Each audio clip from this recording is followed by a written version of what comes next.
हे प्रकाश शिंदेंच्या मालकीचंच सातारा ड्रग्ज प्रकरणातील आरोपींना याच हॉटेलमधून जेवण जायचं, सुषमा अंधारेंचा दावा, तर अंधारेंकडून उपमुख्यमंत्री शिंदेंच्या राजीनाम्याचाही पुनरुच्चार।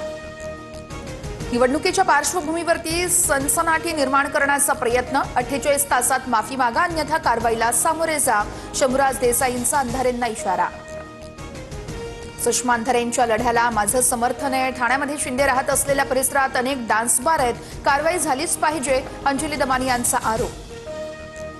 धनंजय मुंडेंच्या पुनर्वापसीला सुप्रिया सुळेंचा विरोध, मुंडेंना मंत्रिमंडळात घेतल्यास बीडमध्ये उपोषण करणार, सुप्रिया सुळेंचा सरकारला इशारा, सूत्रांची माहिती, तर मुंडेंविरोधात अंजली दमानिया यांची देखील बावनकुळेंसोबत भेट।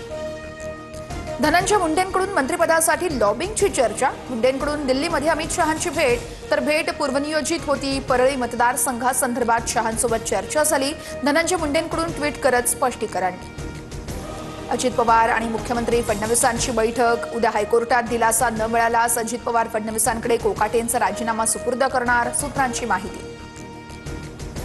कोकाटेंना वाचवण्याचा अजूनही प्रयत्न सुरू आहे, फडणवीस शेवटचा घाव मिंधेंवरच घालतील, पुढील विधानसभेपर्यंत शिंदेंचा पक्ष अस्तित्वात असेल का ही शंका आहे, संजय राऊतांची टीका। ठाण्यामध्ये शिंदेंच्या शिवसेनेसोबत युती नको, युती केल्यास भाजपचं नुकसान होईल, भाजप पदाधिकाऱ्यांची मागणी।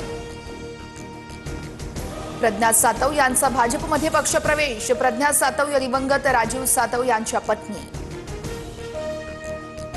भाजप प्रलोभन देऊन पक्ष फोडत आहे, जनतेच्या पैशांची लूट करून आमदार विकत घेण्याचा प्रकार सुरू आहे, नाना पटोलेंची टीका।